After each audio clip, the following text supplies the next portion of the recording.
I did my best. I did my best. I did my best. Andrew, what day is it? Today's Monday, Labor Day. Isn't it ironic that on the day where Americans have decided to set aside a holiday to celebrate the hard work of Americans, Hard work. that most people take the day off? They don't labor. And what I have found is when people just do their best and they don't actually put in the work needed to succeed, they will lose. They'll fail. I have found that God blesses the hands of the diligent and punishes the slackers. That's right. I have found that if you are trying to become self-employed and you allow yourself to be distracted by all these bogus Hallmark holidays, Columbus Day, Festivus. President's Day, Earth Day, Labor Day, you will lose. It says it both in Genesis and in Exodus.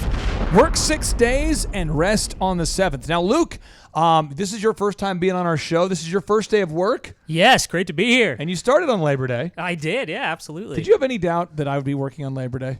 There was no possible doubt in my mind. In fact, when I was asked if I wanted to come work today, it wasn't even a moment's hesitation. I knew I was going to be here. Now, how did you first hear about this is your first day of work. How did you first hear about the Thrive Time show or working with Team Thrive? You know, I got to be a part of an incredible organization called Life Church and heard that my senior pastor, Craig Rochelle, was going to be on the show and listened to the show and was just totally blown away and knew that this was an organization that I wanted to be a part of. So, Well, you know, we're honored to have you on the show, and you have worked with, Life Church. Could you explain about the level of discipline and diligence needed to make that organization run the way it does? Because when you get to church, if you show up to a Life Church campus, there's always people waving at you out front, volunteers. They always have music playing in the lobby when you get there. The coffee's served. There's people guiding the vehicles to the right spots. Yes. The things start on time. The services end on time. They have great praise and worship, great kids fellowship, great kids classes.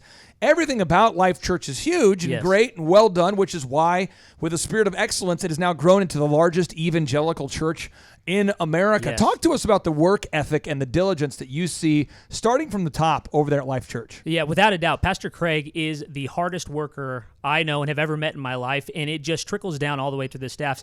The expectation on everyone is to bring a high level of intentionality, a high level of leadership, and everything that is done is on purpose. Everything that you see is done on purpose. It is one of the most well-run organizations that I have ever had the opportunity to be a part of. What kind of, I heard one of his sermons recently where he talked about how he spends 15 to 20 hours preparing for every sermon. Yeah.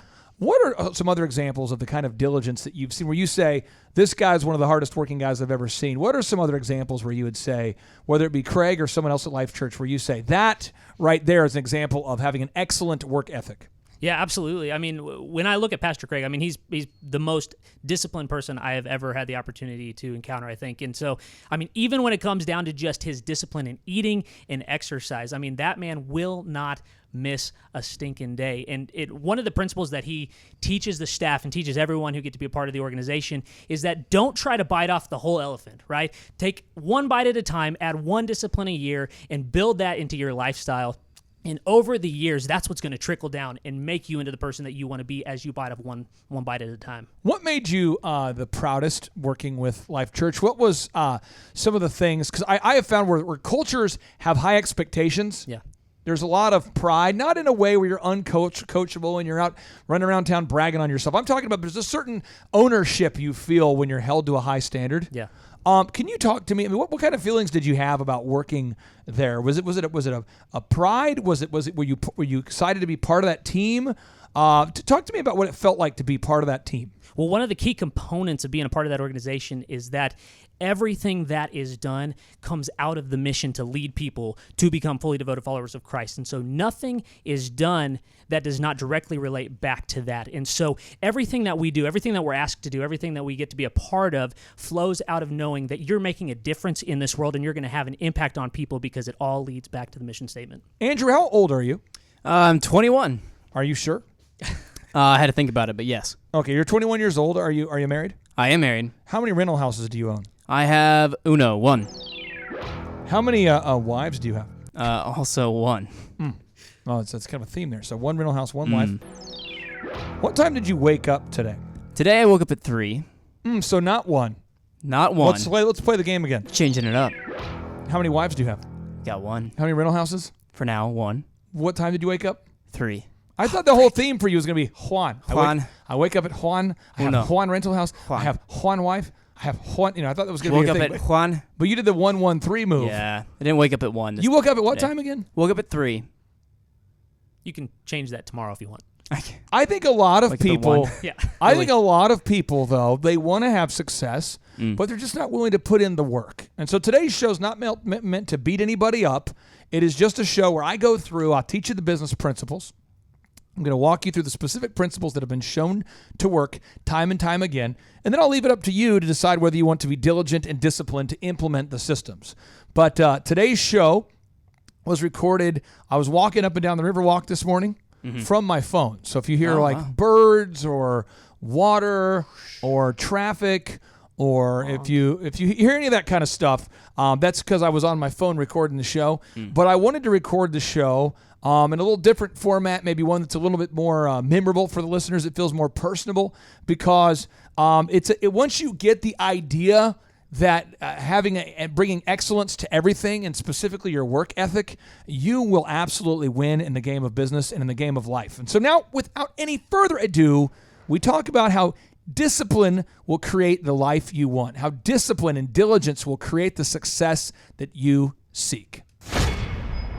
Some shows don't need a celebrity narrator to introduce the show, but this show does.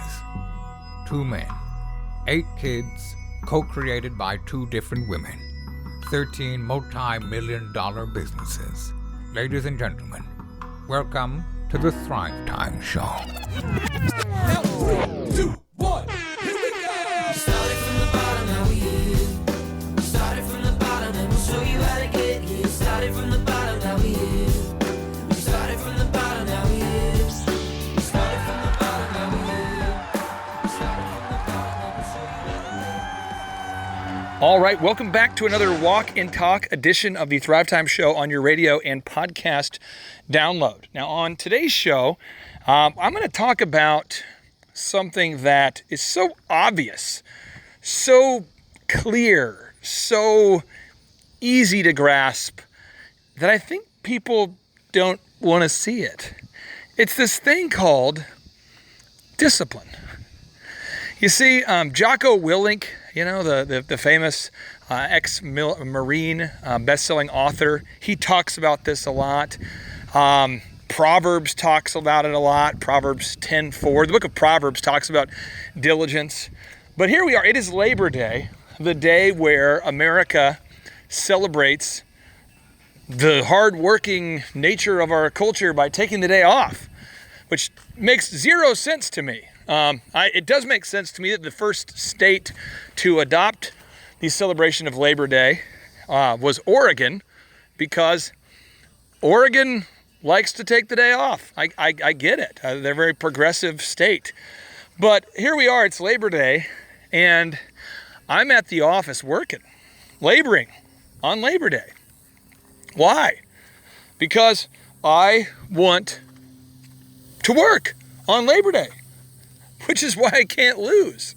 It's so easy for me. Growing a business has always been super easy to me because I don't struggle with suffering from a desire to do anything other than to work during my workday. I've never had the thought of, oh wow, I'm at work. Why don't I go on Facebook? I'm not even tempted in the slightest bit to look at Facebook, because I realize Facebook is stupid. It's a waste of time. I'm not tempted during the day to go on Instagram and like things and share things, because it's a distraction.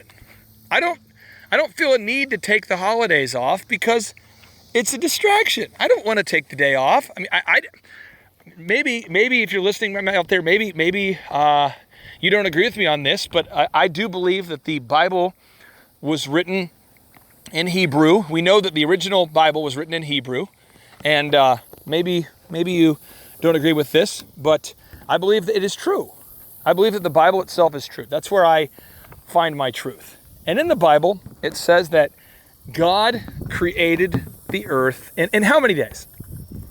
Was it 5 days? No. Was it 4 days? No. Was it 3? Nope. Was it 7? No, it was 6. It was 6. God created the earth in 6 days and rested on the 7th. Interesting. So 1938 comes around. Now 1938, pop quiz. Is 1938 in the Bible? Boop, boop. No, 1938 was not in the Bible. So Franklin Delano Roosevelt, who was a socialist, FDR, a socialist, he came up with the thing called the 40-hour work week. The 40-hour work week was developed in what year? 1938. Boop, boop. That's right. What year? Boop, boop. 1938. By who? President Franklin Delano Roosevelt. Now, I don't know what you like to do or what some people like to do during their downtime, but I like to read. Why? Because I value wisdom. So I have read the biography of Franklin Delano Roosevelt, where they really celebrate him and talk about how great he was, and it's a big book. And I read another smaller book about him. I've read a lot about the guy, and I am thoroughly convinced that he was a socialist. And therefore, a socialist wants to do what? They want to take money from the people who are earning it and give it to the people who are not earning it. Not all of it, like a communist, but a lot of it. Half of it. You want to take half of your money and give it to other people. Well, think about this for a second. In the early 1970s, mid-1970s, if you get a chance to do your research on this, there was less than $100 million of venture capital available to fund tech startups and tech growth. All right? So, certain smart people got together and thought, why? Why aren't more wealthy people willing to invest their hard-earned money in stocks, in tech companies? Well, it's because the capital gains tax was 50%. So why in the world would you want to risk your money if you lose half of it? Why would you want to do that? Why would you want to invest your money to earn more money when you have to give half of it away? So people were saying, this is stupid. We shouldn't have to take half of our money and give it to the government. So we decided as a country, or the legislators at the time, the elected officials, they decided to lower the gains tax, the capital gains tax, to 15%. Why? So you could keep more of your own money. And guess what happened? People started investing in tech companies. And then guess what happened? Our country started growing. Well, let's go back. Let's go back to Plymouth Rock. Can we go back there? Okay, so Columbus, 1492, Columbus sails the ocean blue. We have some pilgrims hanging out. How many days a week were those guys working? Was it 5 days a week? Was it 4? Was it 3? Was it 2? No. They worked however long it took to achieve what they needed to achieve, aka to grow enough food to not die. Right? That's what they did. They worked as hard as they had to work to make as much money as they needed to make, or to grow as much corn, or to grow as much, to get as much fish as they needed to survive. Why? Because there was no backup plan. And it was that industrious work ethic and spirit that created this great country. And now America is sort of coasting on the fumes of the hard work that was done before. So now 1938, FDR. Remember, Plymouth Rock, we go back to Plymouth Rock, 1492. Columbus sailed the ocean blue, right? Then he got here, his team got here, and they had to work. Did they have to work 40 hours a week? No. Did they get Labor Day off? No. Did they get Christmas Eve off? No. What about Thanksgiving? No. What about New Year's Day? No, they had to work. They had to work as much as they needed to work to get it done, because there was no backup plan. Well, we go back to the Old Testament. We go back there. In Genesis and in Exodus, it says that we are supposed to work 6 days a week and rest on the 7th. Observe the Sabbath. Take that day off, but work 6 days a week. Why do we have to work 6 days a week? If you want to be successful, it says in Proverbs 10:4, God blesses the hands of the diligent. Well, let's define diligent. What does that mean? It means 6 days a week. People cannot compete with me in the various businesses I'm involved in because I don't get distracted and I don't seek a vacation. The word vocation means calling. I'm not being called to go on vacation. Vacation meaning to retreat from. I don't want to retreat from anything. I love what I do. And it's interesting that here we are, 1492, Columbus sails the ocean blue. There they work as unto the Lord. They rest on the Sabbath, the seventh day, and they are blessed. Then, 1938, ain't it great? Here comes FDR with something bizarre, something that seems kind of weird, something that seemed maybe unethical or out of bounds or something that hadn't previously happened. He throws out the idea of the 40-hour work week. And people cheer. Woo! People cheer, yes, because people don't want to be disciplined. They don't want to be diligent. People want to take the day off because that's what people want to do. It's easier. Water flows downhill. People want to eat ice cream. We want to take the day off. But I and you, entrepreneurs, we don't want to take the day off. We like what we do. We love the feeling of satisfaction that is a result of the massive action that we take. We don't like distraction. We like the feelings of satisfaction. We don't like the feelings of distraction. We don't want to go to a bar to sit down and talk about nothing for 3 days, and we'll call that a vacation. We don't want to go on Facebook for 4 hours and to talk about things that don't matter. We don't want to watch an endless barrage of movies. We like what we do, and it is our quest and our search for satisfaction that causes us to take the massive action. And because customers, again, we go back, the Old Testament was written in Hebrew, and in the Hebrew language, the word work and worship are the same word. The word work means worship, and the word worship means work. That's what it means in Hebrew. Worship is not something you do on Sunday, one day a week before church. It's something you do. It's not something you do on the way to church. It's not something you do at church. Worship is something that you should do every single second of your day that you have a job. Every day you're at work. You work as unto the Lord. Your work should be your worship. But people get that twisted. They say, no, I want to do my worship right before the pastor gets out to talk, and that's when I'll worship. And I'm just saying to you, there's a lot of people who call into question my ethics. I say, you think it's ethical to work 6 days a week? Absolutely. And I'll go as far as to say, I think it's unethical to not work 6 days a week until you get to your goals. Now, once you get to your goals, you work as little as you want. But until that point, you can't say with your mouth that you want to have success, but be unwilling to put in the work needed to do it.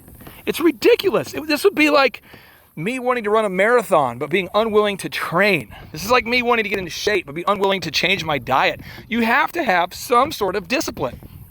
And those who cannot be disciplined, who cannot be self-disciplined, require discipline from authorities. People that can't pay their taxes on time deal with the IRS. People that can't figure out that the speed limit is 60 get a ticket. Why? Because if you're not disciplined, you will be disciplined by the marketplace. That's why people go out of business. So some of these principles I'm going to teach on today's show, they're not super complicated. They just require discipline. And the same kind of discipline that makes me and Jonathan and the members of our team come to work on Labor Day. The idea that we would even want to be off on Labor Day is foreign to us. I don't want to be off on Labor Day. I would not want to be off on Labor Day. Why? Because it's like going against my goal. If I'm trying to get in shape, I don't want to eat ice cream. Why? Because it's going against my goal. But if you're out there listening and you don't want to have success, then you're going to want to take Labor Day off because you don't want to have success. If you did want to have success, then you would want to put in the work. But if you don't want to have success, you're going to want to take vacation. So let me give you some principles here, all right? This is from the book, The Service Profit Chain. It's a Harvard case study, and it says a 5% increase in customer loyalty can produce profit increases from 25% to 85%. Several companies have found that their most loyal customers, their top 20% of total customers, not only provide all the profit for the business, but also cover losses incurring and dealing with less loyal customers. Okay. Obviously, when you wow a customer, they're going to refer somebody, right? But it requires extra work, Clay. Oh my gosh. I mean, think about this. Years ago, I worked with a carpet cleaning business. This is years ago, many moons back. And I told the guy, after you clean the carpet, give the customer a gift. What kind of a gift? I said, give them a nice gift. Give them not a tacky gift, give them like a $20 Starbucks gift card. You give them 5, it's like, meh. But give them a 20, it's wow. You give them 5, it's like, meh. But you give them 20, what was that sound again? If you give them a $5 gift certificate, it's kind of like, meh. But if you give them a 20, it's wow. And he's going, well, gosh, but then I'd be cutting into my profits, and oh, geez. And I said, yeah. And then also guarantee you're going to be there on time. How many of you have paid to have your carpets cleaned and had to wait half a day, all day, waiting on some carpet tech who's not aware of the space-time continuum and does not seem to be familiar with the concept of setting a specific appointment? So you spend your day waiting around for the carpet guy. How many of you have ever waited for the cable guy or the plumber guy? You're waiting on these contractors. So what you do, I told the guy, you just get there early. You say, I'll be there at 11, get there at 10:45 or 10:50, and then always give them a gift. Well, guess what happened? He started doing it. He started delaying that gratification, giving the customer a gift after each carpet cleaning. And you know what started happening? He started getting referrals. People were referring people. People were going around town saying, wow, my carpet guy, this guy gets here on time. And check this out. He gave me a $20 gift card. He's better than everybody else's prices, and I got a gift card. This guy's great. So it's the law of reciprocity. When you render more service than for what you are paid, people eventually want to refer you. Oh, it's like the boomerang effect. But people don't want to actually put in the work. Now, let's talk about this. Firing people. According to Jack Welch, the CEO who grew GE by 4,000% during his tenure there, he says, public hangings are teaching moments. Every company has to do it. A teaching moment is worth 1,000 CEO speeches. CEOs can talk and blab each day about culture, but the employees all know who the jerks are. They could name the jerks for you. It's just cultural. People just don't want to do it. Oh, interesting. Jack Welch is saying you should fire bad people and do it publicly sometimes. Most people would say that sounds mean. I say that sounds awesome.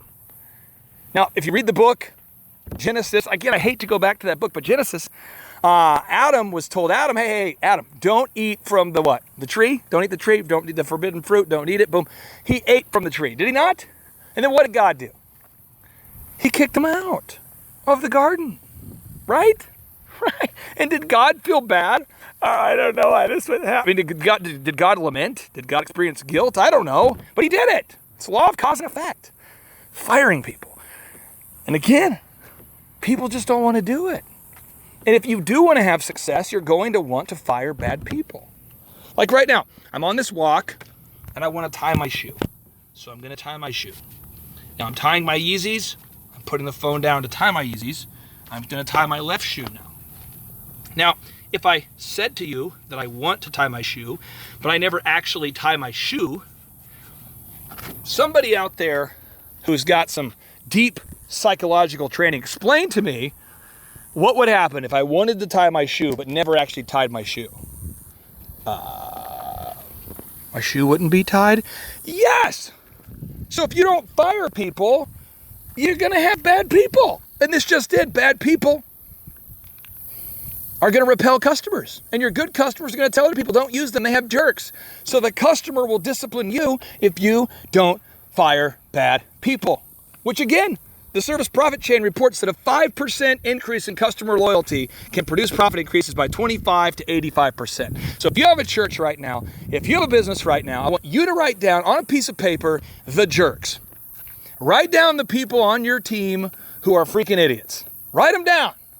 And I want you to every single week for the rest of your business life, ensure that your organization conducts a group interview. I do mine every Wednesday night. And you know why I interview candidates every Wednesday night? Because I want to be able to have the leverage needed and the ability to fire idiots. If you don't believe I do it, go on Glassdoor and read the reviews from the idiots that I fired. When I interview people, it's a group interview. The candidates I like, they can shadow. When they shadow, they can ask any questions they want.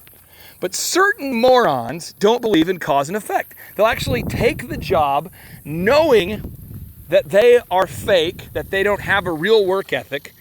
And then when they get fired, they have to do what they do because they're trolls. They go on the internet and they write a bad review. Why? Because they have no power. That's all they got. And because the internet is created for the average person, it allows anonymous people to leave reviews.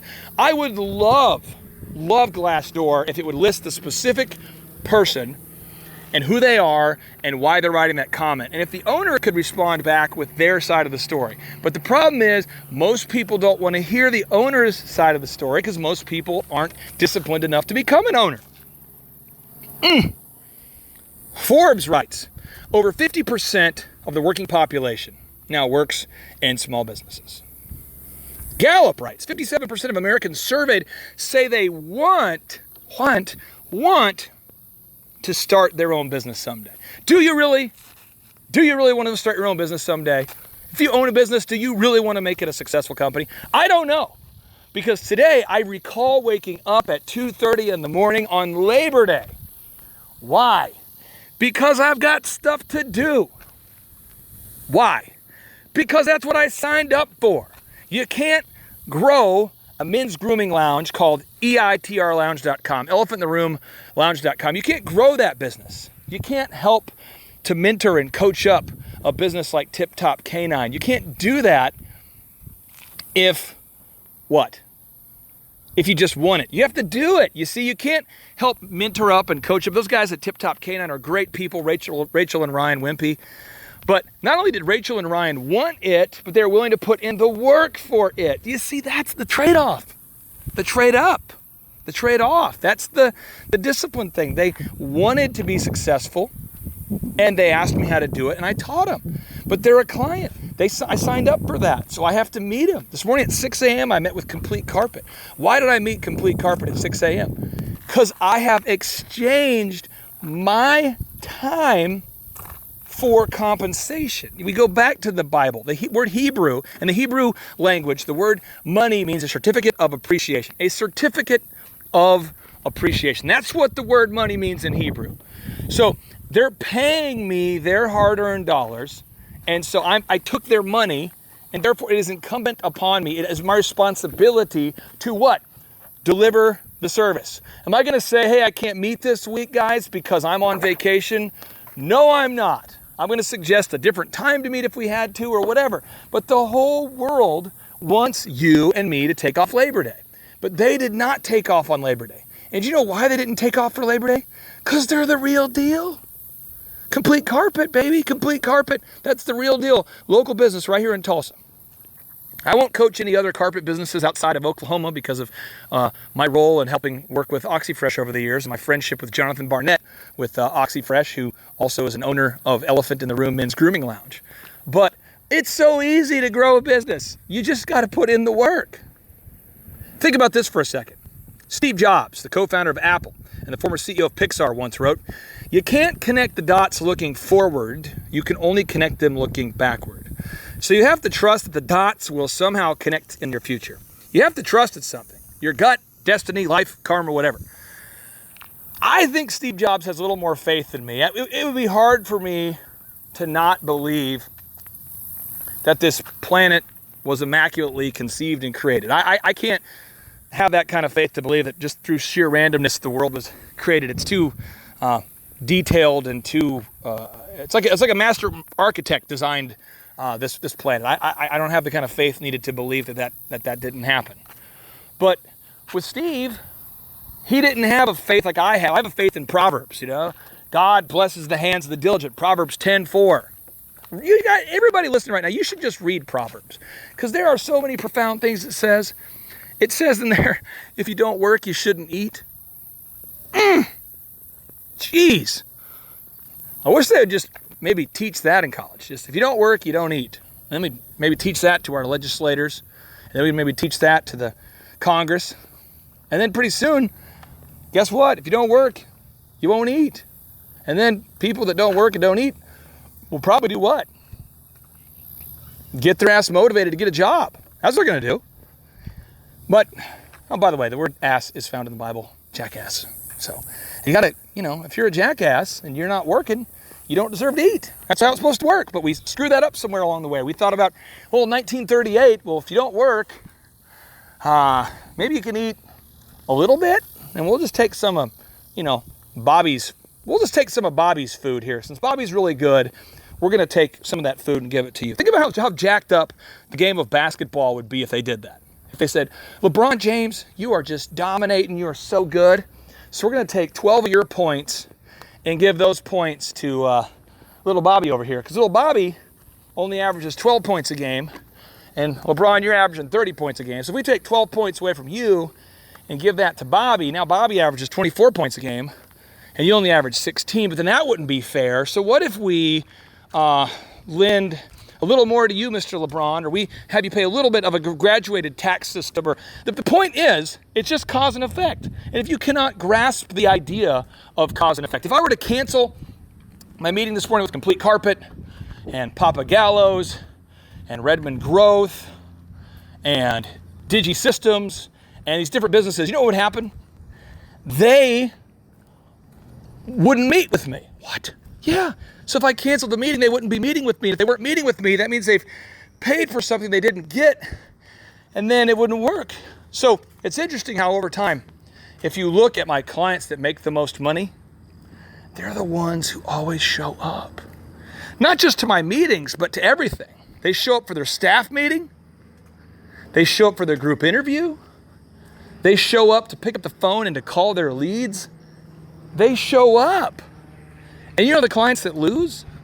It's the ones that I blow up. Now, why would I blow up a client who's wanting to pay me money to help them grow their business?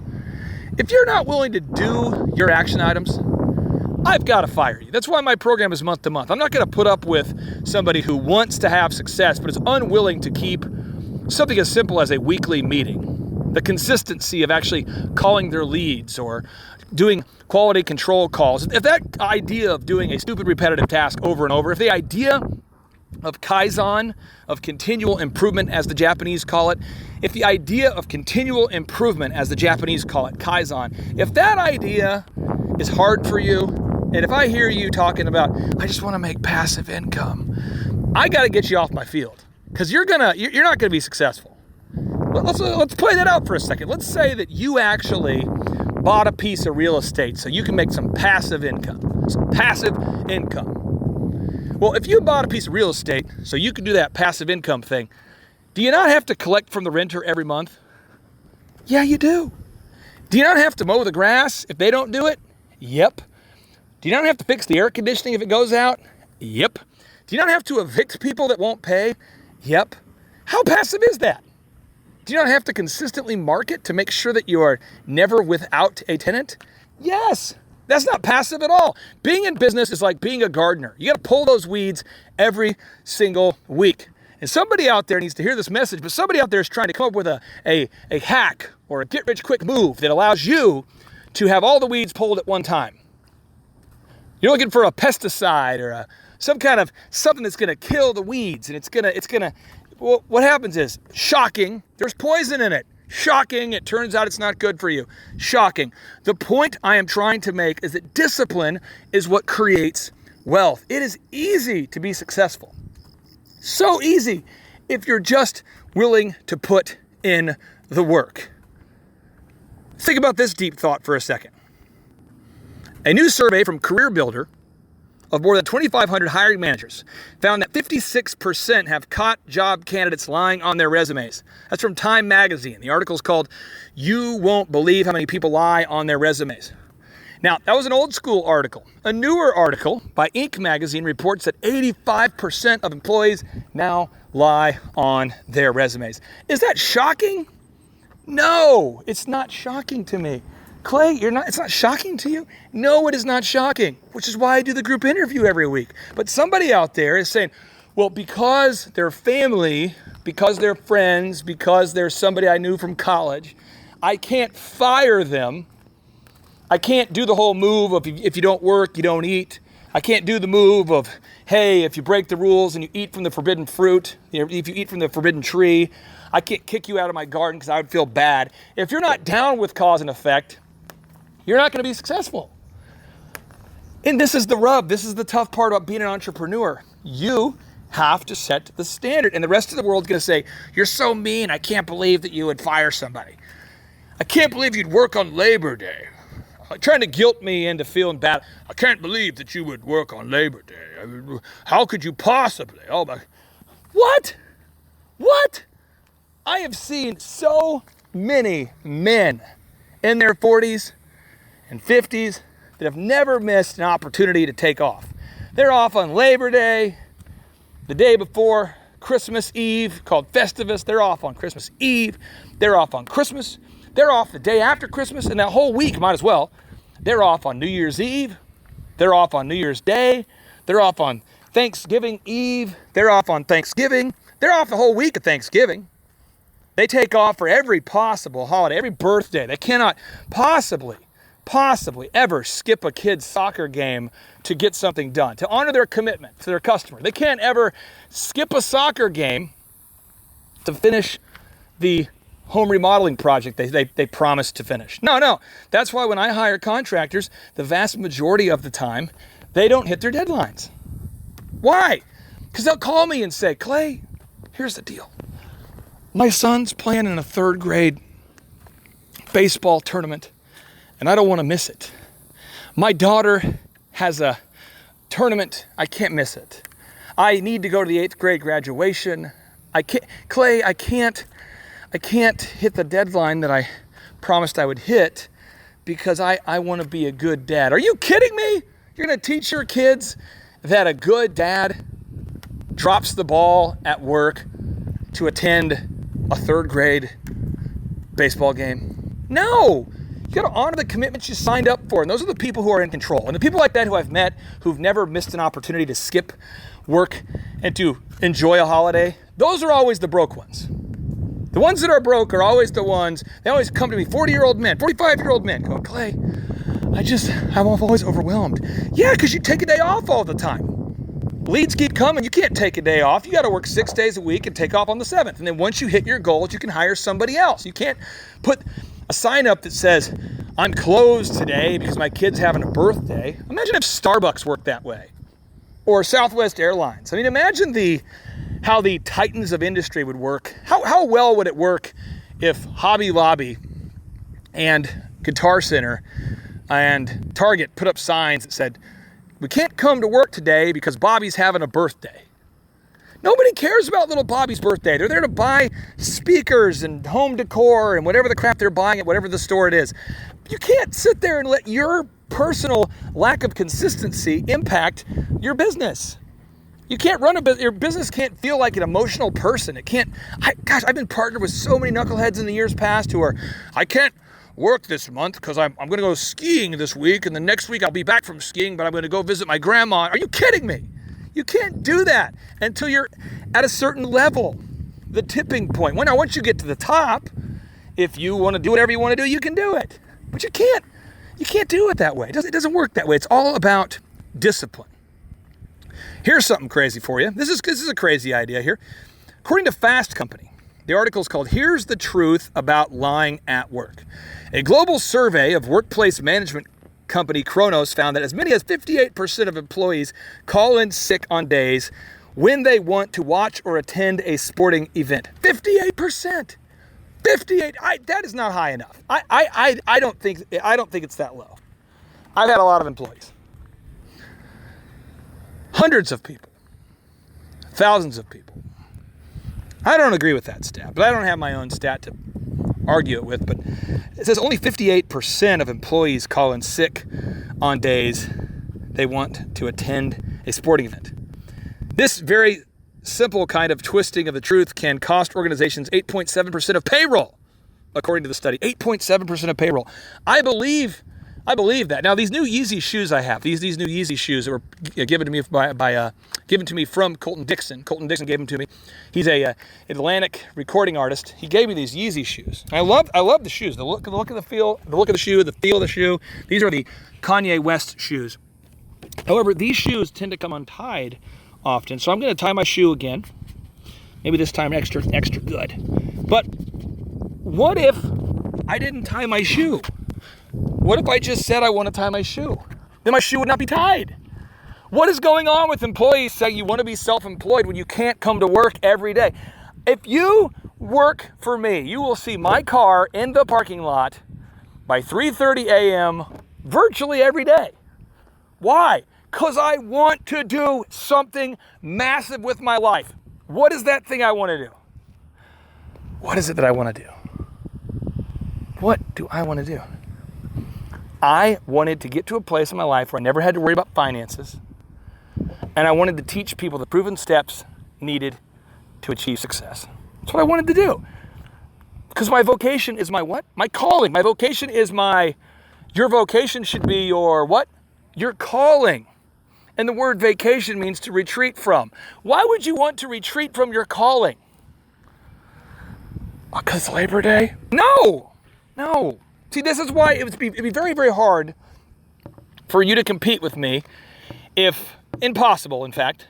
If I'm competing with you and you're competing with me, and I work 6 days a week and you work 5, in almost any endeavor, it would be almost impossible to beat somebody who works 1 extra day a week than you do.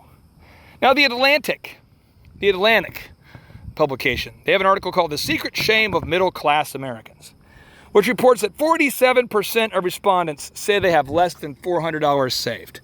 47%. That's a large number. What are people doing? They're going out to eat a lot. What are people doing? Watching a lot of cable. What are people doing with their money? They're going on vacations that they can't afford. Do you recognize how crazy it is how often broke people travel? I've noticed that the brokest people travel the most. I've seen it. I've discovered this. It is an interesting pattern. As I've coached a lot of businesses, I've discovered that the ones who travel the most usually can afford it the least. Usually. Not always, but usually. Now let's talk about time management for a second. Managing time management. According to Forbes writes, the article is called Wasting Time at Work. The number of people who now admit to wasting time at work every day is a whopping 89%. 89% of people at work are doing what? Nothing. No thing. They're on Facebook posting about they're getting their grind on. They're talking about coffee. They're talking about going to lunch. They're talking about going out to eat. They're talking about inter-office drama, but they are not working. No. A lot of people are not working. Well, what are they doing? They're not working. Why aren't they working? I don't know. They're just not working. I couldn't imagine a world where I would go to work and not work. But that's what people do. And they say, I've been here, boss. I've been here for 6 months. And I don't understand why I haven't been promoted yet. I don't understand, boss. I don't get it, boss. How come I haven't been promoted yet? And you say, well, the reason why Daisy, this is a real situation. The reason why Daisy got to be promoted to be the head of the call center, literally, is because she showed up every day and did a great job. Every day. The people around her couldn't figure that part out. We had one lady, bless her heart, she'd come to work and about every, 10 minutes, she had to go vape. She's always calling in sick, had to go vape. I don't know if vaping causes sickness, but constantly vaping, talking about anxiety. Wanted to talk about vague principles and ideology, constantly wanted to debate about everything, about our pricing, whether we charge too much or not enough, or her opinions of this or her opinions of that. And the only thing she didn't want to do at work was to work. And so guess what I had to do? Put Daisy in charge of her. It's unbelievable. We got a guy in our office named Ben. Ben used to work at Lowe's. Now he's the head of a search engine team. Why? Because he's diligent. It's unbelievable. You know how many people have started in his spot who couldn't handle the heat and do what he does? Just the consistency of doing it every day. I'm going to say for every 25 people we hire, we might find a guy like Ben, maybe 1 out of 50 people we hire.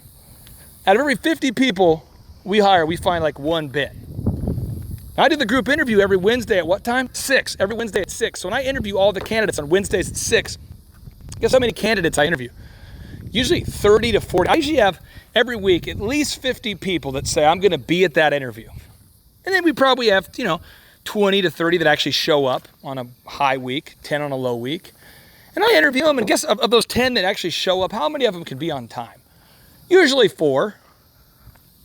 And then the 6 that aren't on time, they wonder why I'm not going to hire them. They can't seem to figure that out. And then we have the 4, we have them shadow, and of the people that shadow, we usually have 2 or 1 that can handle the idea of doing a job. They'll say, so what does the job require? And you say, well, since it's a starting position, you're going to start off writing search engine articles, or you're going to do sales. And you know what most people say? They say, but I want to be a manager. Why? Because I have a degree. Okay, so because you went to school for a while and spent 4 years of your life learning how life doesn't actually work, taught from a professor who's never left the campus, just because you've been filling your head with 4 years of socialist crap doesn't empower you to somehow be worth anything on a practical level in the workplace. You gotta learn practical skills that pay the bills. So you start somebody out there like Ben, and then Ben gets promoted. And people say, how did he do it?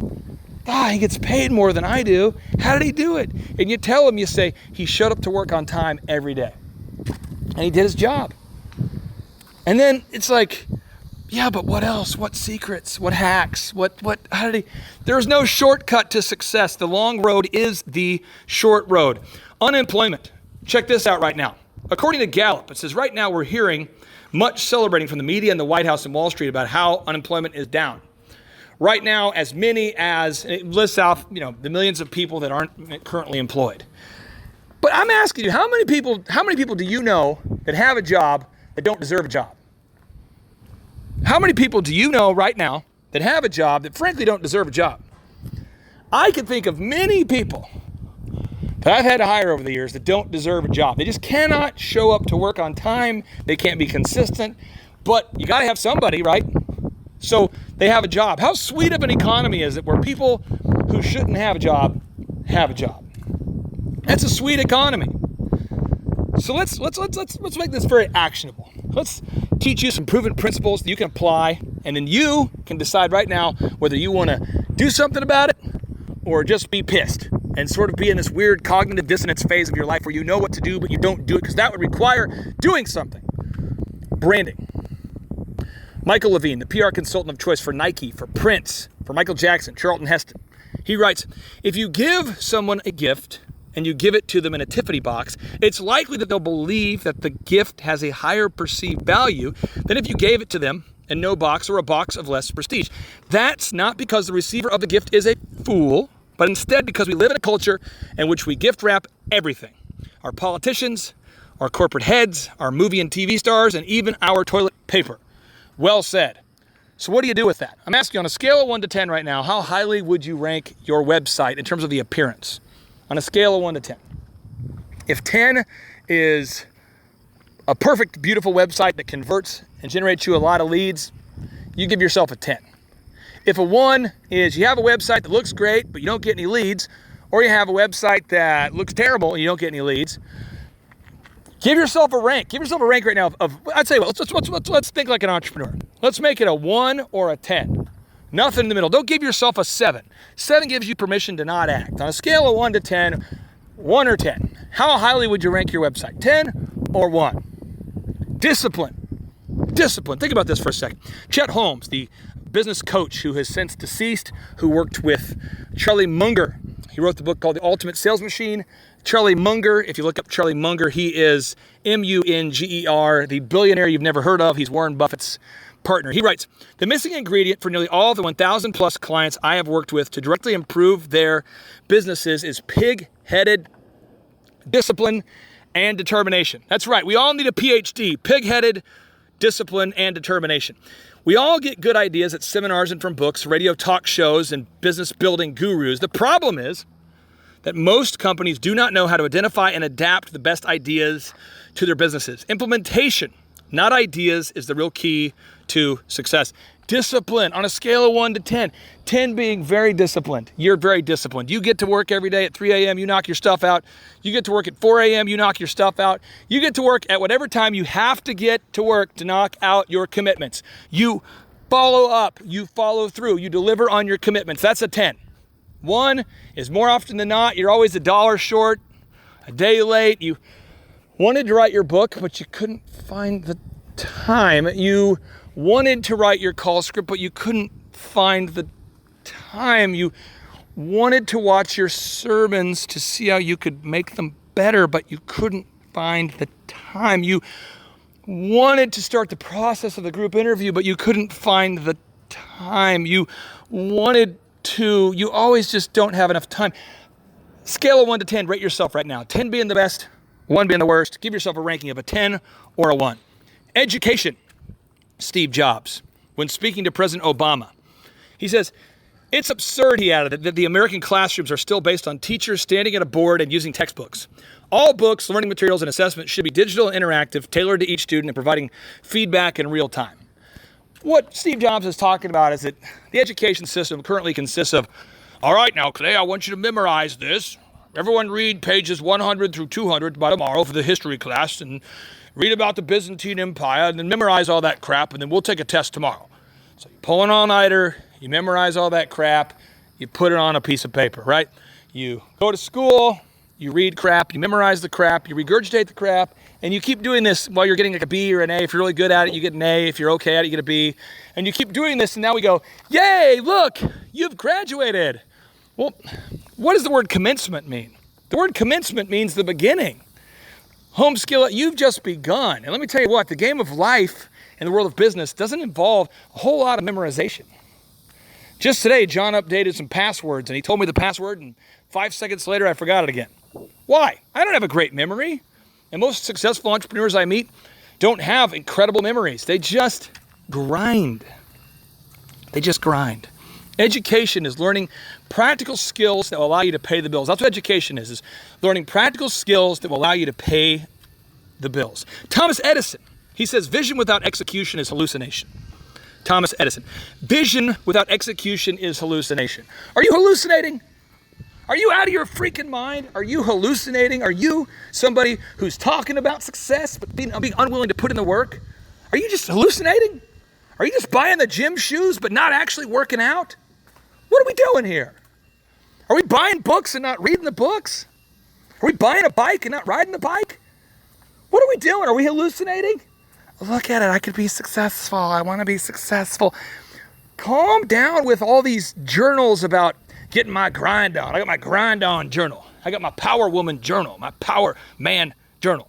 I'm talking about put down the journal for a second and the great little sticker you put on your laptop that says get my grind on, and actually grind. But Clay, I'm not a morning person. Well, then you're screwed. That's what it comes down to. You're just screwed if you can't block out the time. Well, Clay, my wife wants me to cuddle with her on a Saturday until noon. Well, then you'll be broke as a result of that habit. You have to actually put in the work. It'll make you berserk trying to have success and being unwilling to put in the work. Now, mentorship. Brian Tracy says, "No one lives long enough to learn everything that they need to learn starting from scratch. To be successful, we absolutely, positively have to find people who have already paid the price to learn the things that we need to learn to achieve our goals." Listen here. Dr. Zellner and I have built 16 multi-million-dollar brands. Either we've partnered with people, or we've built them ourselves. I mean, think about this. Just recently, we've coached up Full Package Media, fullpackagemedia.com. We're in the process of taking that to a franchise level. You got Tip Top Canine, which I did not start. I'm just helping them franchise that thing. tiptopcanine.com. You can learn more there. EITR Lounge, Elephant in the Room, our men's grooming lounge. DJconnection.com, Dr. Zellner and Associates, the Z66 Auto Auction.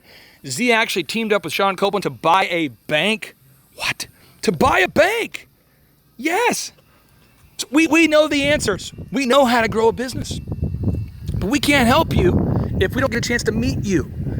Go right now. You can do it. Fight through the carpal tunnel and go to thrivetimeshow.com. thrivetimeshow.com. But I can't find a pen. Pull over. I'll wait. But I can't pull over. Oh my gosh. Go to thrivetimeshow.com. Go there. Click on the testimonials and look at real people who've gone from just surviving to thriving in less than 24 months. Look at those people. And ask yourself, are they successful through just luck? Because I think a lot of people love to talk about that luck. Oh, they love to talk about this. It was just serendipity and just luck, and you just never know what's going to happen. And so you just have to trust that God has a plan. Well, God might have a plan, but I know a lot of people that do not believe in God at all, who do very, very well financially. Do you know why? Because they do have a plan. And I have a plan, and I will teach you the plan. It always works if you have a real product or service that actually solves problems that people really want to buy. Now, if you have a product or a service that people don't want to buy, and you're out there looking for a group to get together and talk about startups and the efficacy of startups and giving back and global mission outreach and the ethics of entrepreneurship and the future of the economy with robots and just artificial intelligence and 3D whatnot, this is not a conference for you. But if you want to learn how to grow a business from real people who've actually grown a successful company, book your tickets right now to the thrivetimeshow.com workshops. Saving money. Dave Ramsey says this. Saving money? What kind of show is this? You're talking about saving money? Clay, I can't save money. Why? Because I'm spending so much money. You see, Dave Ramsey says you must walk to the beat of a different drummer to become successful. The same beat that the wealthy hear. If the beat sounds normal, evacuate the dance floor immediately. The goal is to not be normal because, as my radio listeners know, normal is broke. Most people are broke. They are broke. Yes. They're broke emotionally, morally, and financially. They're broke. They're trying to run around appeasing everybody. They want to take off Labor Day so not offend somebody, but they also want to become rich, make a lot of money. But I want to take off. I want to be the new T.D. Jakes. I want to be the next pastor, the best pastor in America, but I'm not willing to do what he was willing to do. I want to be the new Pastor Craig Rochelle, but I'm not willing to spend 15 to 20 hours a week writing my sermon. What? Are you nuts? What are you doing? Clay, I want to be unbelievable. I want to be very proficient in search engine optimization, but I'm just not willing to pay attention. Are you kidding me? You can't be that kind of person. You cannot be that kind of person. It's going to make you crazy. Now, starting, you might say, I don't have a lot of money. I don't have a lot of money. Come on now. George Washington Carver, all right? This is the famous inventor who was born into slavery and who went on to invent countless uses for peanuts and sweet potatoes, which helped empower millions of poor families who then grew these crops as both their own food source and income. He says, start where you are with what you have. Make something of it and never be satisfied. I started by working at DirecTV, Applebee's, and Target. DirecTV, Applebee's, and Target. Where are you going to start? You got to start with something, man. I turned off my air conditioning to afford those advertisements. What kind of sacrifice are you going to make? Well, Clay, I'm going to make big sacrifices. Starting after Labor Day. What? Are you celebrating a socialist holiday? What are you doing?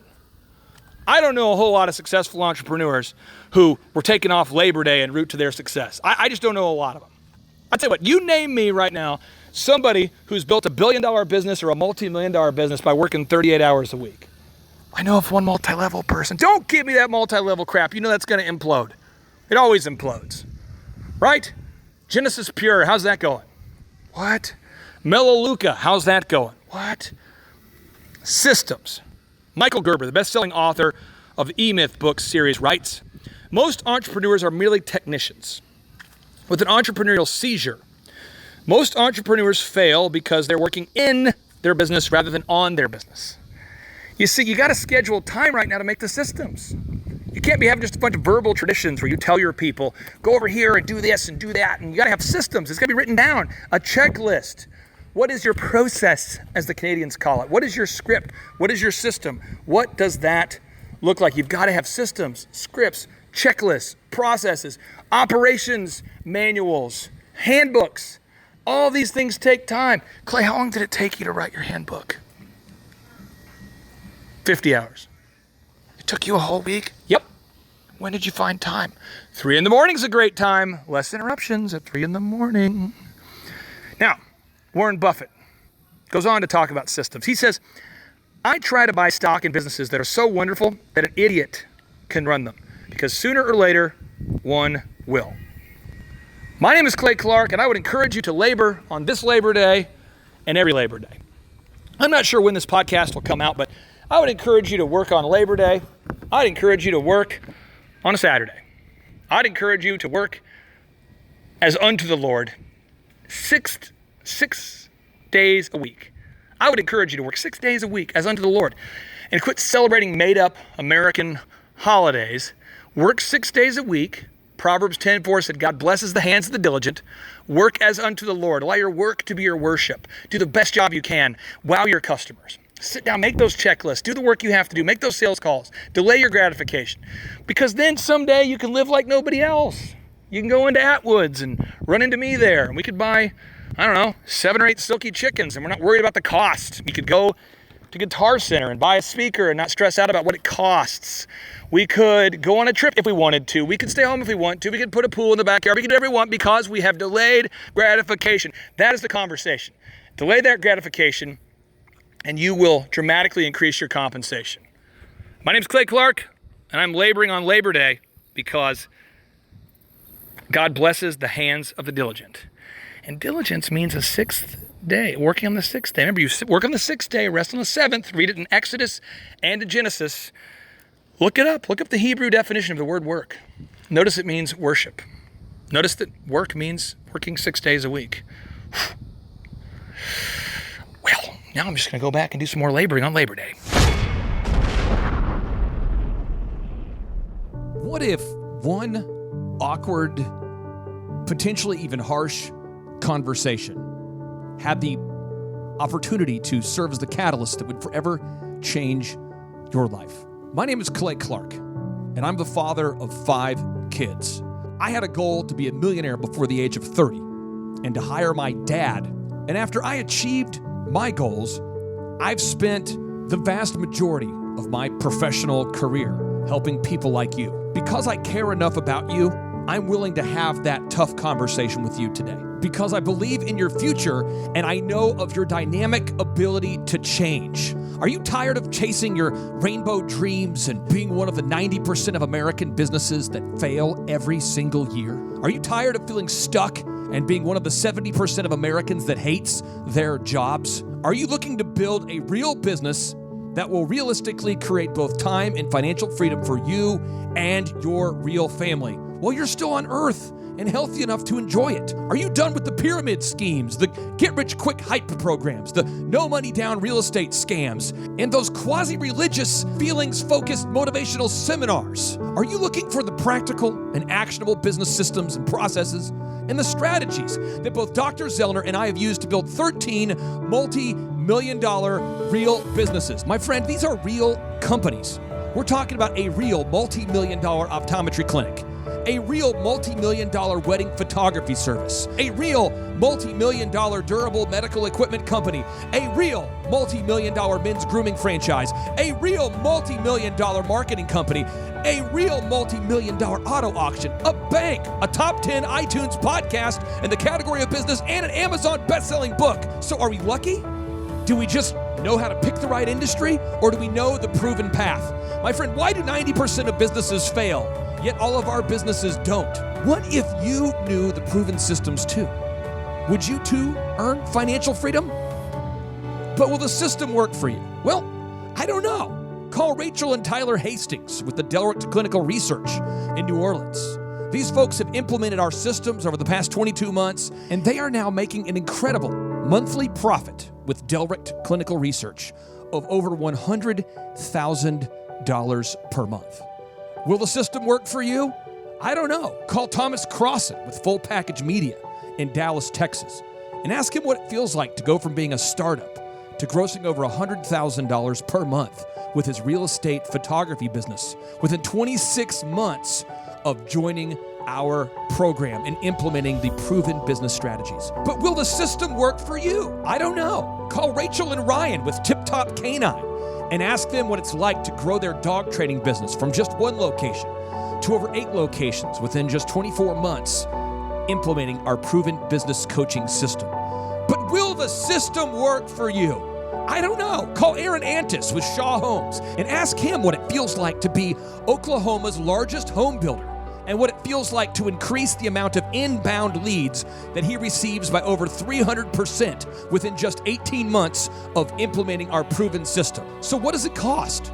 And what's included in this system? My friend, the Thrive Time Show business coaching program is now enrolling just 2,500 people out there just like you into our exclusive Ultimate Business Coaching Program. This program includes one ticket to the 2-day, 15-hour, and the world's highest and most reviewed business workshop at the Thrive Time Show World Headquarters in Tulsa, Oklahoma. This program will allow you exclusive access to email your questions to info@thrivetimeshow.com, where they can be answered on the podcast and the live radio show broadcasts. This program will give you access to over 2,500 business training videos taught by people like the former executive vice president of Walt Disney World Resorts, who once managed over 40,000 employees and 1 million customers per week. You can learn leadership, taught by the iconic investor and 2-time NBA champion, 2-time gold medalist, and NBA MVP David Robinson. You can learn public relations, taught by the PR consultant of choice for Nike, President Bush, President Clinton, Prince, Michael Jackson, Nancy Kerrigan, and Charlton Heston, and countless other world-class mentors. And my friend, you will gain exclusive VIP access to get a behind-the-scenes look at our businesses, including the elephant in the room. How do the systems work? Dr. Robert Zeller and Associates, how do the systems come together? And the Z66 auto auction. Okay, so what does the world's most effective and practical business school cost you? Well, if you went to the University of Tulsa and studied at a private school, you won't learn anything that will help you to start or grow a real business, and it will cost you $40,221 per year. Now, if you went to Oral Roberts University, where I personally went to school, and studied business at yet another private school, you still won't learn anything practical there either that will help you to grow a successful company. But it will cost you $41,024 per year. So let's do the math. That means that the Thrive Time Show Business School without the BS experience is $39,993 less per year than the University of Tulsa. Again, that means that the Thrive Time Show Business Coaching Program is $39,993 less per year than the University of Tulsa. And that's why we've made our program exclusively available for just 2,500 people like you at a cost of just $19 per month, which comes out to a whopping $228 per year. Are you kidding me? No, I'm not kidding you. Thrive Nation, this is your opportunity to experience the world's best business coaching program for $20 a month. So why wouldn't you do it? Well, according to studies conducted by Nielsen, other people, not you, but the average American is watching TV 5.2 hours per day and consuming 2.3 hours per day of social media. And so they don't have time to invest $19 per month in a coaching program. Did you know that according to Forbes, 88% of the world's rich people spend 30 minutes per day reading and studying on how to improve their practical business skills? My friends, I'm a father of 5 kids. And I know that my kids get to enjoy the fruits of my financial freedom, not because I'm a genius, but because I know the proven systems. I took the ACT 3 times. I had to take algebra 3 times just to pass. I got kicked out of college. Trust me, if I can do it, you can too. My friend, you have nothing to lose, but you will lose by default if you do nothing. So are you going to act and take advantage of this exclusive offer before all 2,500 spots are taken? Or are you just going to become yet another sad example of the 90% of American businesses that fail and the 70% of Americans, according to Gallup, that hate their jobs? Reserve your spot and enroll in the world's best business school today at thrivetimeshow.com. It's just $19 a month. Reserve your spot and enroll in the world's best business school today at thrivetimeshow.com. My friend, it's just $19 per month, and there's only 2,500 spots available. Do not miss out on this exclusive opportunity.